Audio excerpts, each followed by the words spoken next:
Oi pessoal, tudo bem? Estamos de volta aí com nossos vídeos referentes à parte de engrenagem.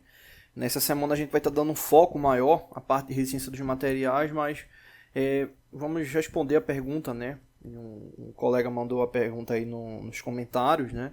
Ele tava, o problema era mais ou menos o seguinte, né? Ele tem uma cremalheira e estava querendo saber qual o diâmetro, né, da engrenagem para ser utilizado na cremalheira. Se eu não me engano, era uma cremalheira tipo fita, né?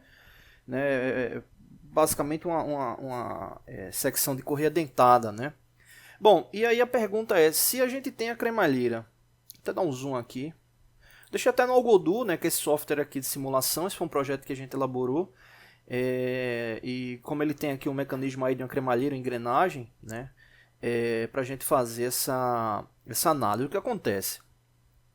Quando você tem a cremalheira, né, você tem que entender que a cremalheira, né, como o professor meu diria, né, cremalheira é uma engrenagem com diâmetro primitivo infinito, né? Então, a questão do engrenamento, ela está ligada a princípios de construção padronizado, né? Esses princípios de construção basicamente se resumem à questão do módulo, né? A fabricação tanto da roda dentada como da cremalheira, obviamente tem que ter o mesmo módulo para engrenar. E um detalhe interessante que é o seguinte, né? Quando você faz a execução da roda dentada, né? Você está fazendo a fabricação na fresadora, né? Você vai verificar a quantidade de dente, né? E vai estar fresando, né? Utilizando normalmente o aparelho divisor, coisa do tipo, e fazendo lá a divisão circunferencial, né? Só que no caso da cremalheira, né? Na fabricação da cremalheira, o detalhe vai ser o que? O passo. Né? Só que esse mesmo passo da cremalheira é o mesmo passo da engrenagem. Né? Só que normalmente é uma coisa que quem está fabricando não se preocupa tanto, né? Porque se baseia mais na questão da divisão angular. Né? No caso da cremalheira tem essa questão do passo. Né? Então o passo acaba sendo um elemento importante aí para a fabricação da cremalheira. Em resumo, né? Se você tem lá a cremalheira, um dado que você precisa ter é essa questão do passo.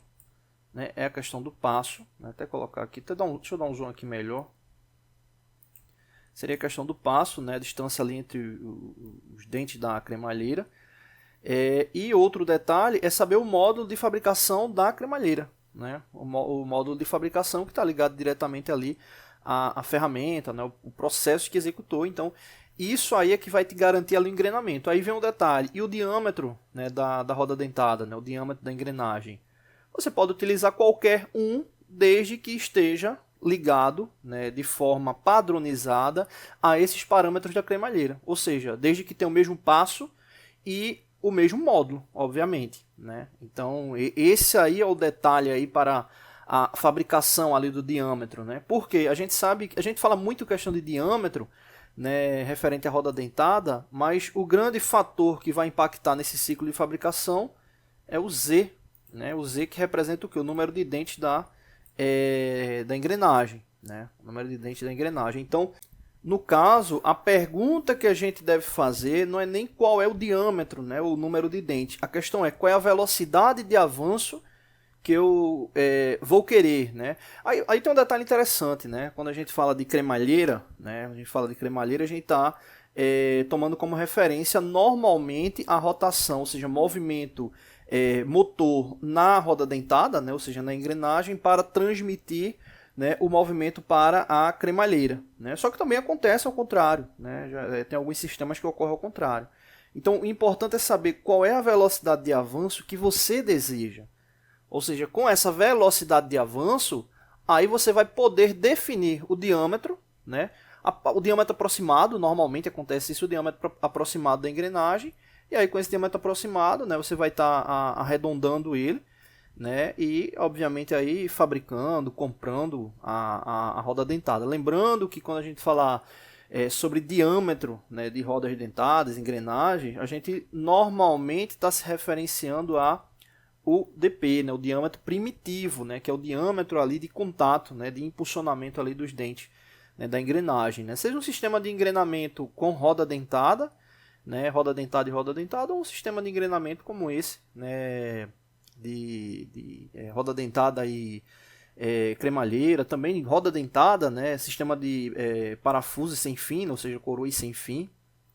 Então, nesse caso, o grande detalhe é saber qual a velocidade de avanço, né? Qual a velocidade de avanço que se deseja, para que se tenha, né, de fato aí a questão do cálculo referente à roda dentada, tá bom?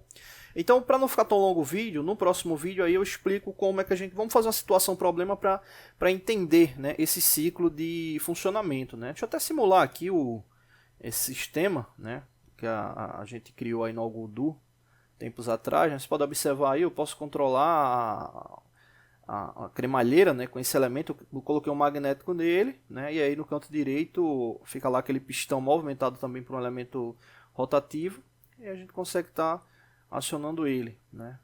Então, inclusive aí sobre Algodo já tem vários vídeos aí no canal falando sobre Algodo, né, então é um elemento aí bem interessante, tá bom? Então é isso, não deixe de se inscrever no canal, né, daqui a pouco a gente posta aí o vídeo sobre... o cálculo, né, para encontrar o diâmetro da roda dentada com base na velocidade de avanço. Valeu!